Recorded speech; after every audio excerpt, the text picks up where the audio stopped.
Hey guys, welcome to Richard Cabile YouTube channel, and to this video, I will teach you how to delete video watch history from Facebook. And okay guys, but before we start, kindly subscribe to my YouTube channel by pressing the subscribe button and the bell to notify you if I have new videos. Okay guys, let's start. So okay guys, you'll have to do is go to your Facebook application in your mobile phone. And okay guys, here in Facebook homepage, okay, you'll have to do is click the three line on the upper right side on your screen, or the hamburger menu. And after that, okay, scroll down and go to settings and privacy. Okay, click this. And okay guys, here in settings and privacy, okay, you'll have to do is select or click these settings. And okay guys, here in settings and privacy, okay, you'll have to do is scroll down and find your information. And okay guys, here in your information, you can see the activity log. Okay, you'll have to do is go to activity log. And now here in activity log, okay, you'll have to do is scroll down again and go to view log action. And okay guys, you'll have to do is click the view log action button. And now here in log action and other activity, in this tutorial, I'll show you how to delete the video watch history. And okay guys, to delete the video watch history, okay, you'll have to do is click the filter. And okay guys, after you click the filter, below you can see the pop-up. And okay guys, you can see the category and the date. And you'll have to do is click the category to select the category of your history. And okay guys, now here in this tutorial, I'll show you how to delete the video watch history. And okay guys, you'll have to do is select the video you watch. Okay, click the video you watch. And okay guys, now here you can see the video you watch history. You all have to do is click the filter again. And the pop-up below are show again, and select the date. And okay guys, now filter by date. And okay guys, you can select start date. Okay, click the start date to select the date you start to delete the video watch history.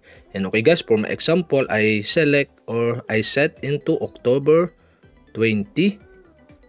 And okay guys, after you select the day or the date, okay, click the OK button.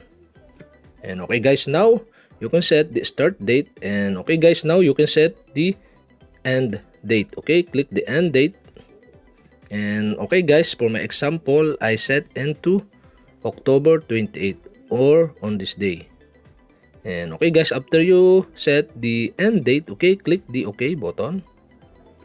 And okay guys, we have successfully set the date or the filter date. And okay guys, after that, okay, click the done on the upper right side on your screen. And okay guys, now here the video watch history on your Facebook account. And okay guys, to delete this, okay, you'll have to do is click the filter again, and the pop-up below are show again. And okay guys, okay, you can see now the clear all button on the right side of the pop-up. And okay guys, you'll have to do is click the clear all button to delete the selected date video watch history on your Facebook account. And okay guys, you can delete one by one the video watch history on your Facebook account. Okay, you'll have to do is click the filter again and select the category. Okay, click category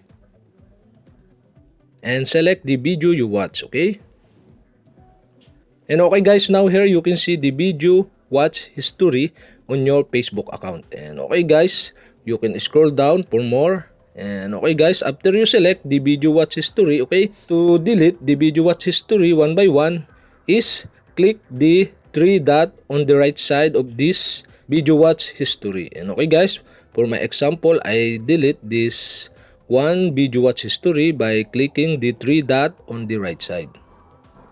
And after you click the three dot, you can see below the pop-up and you can see the delete button. Okay, click delete button to delete the video watch history. And okay guys, one more. Okay, click the three dot and the pop-up below are show and click delete. And okay guys, that's it. We have successfully delete the video watch history from your Facebook account. And okay guys, that's it. And if you have a question, kindly comment below And don't forget to hit the subscribe button and the bell to notify you if I have new videos. Okay guys, thank you for watching.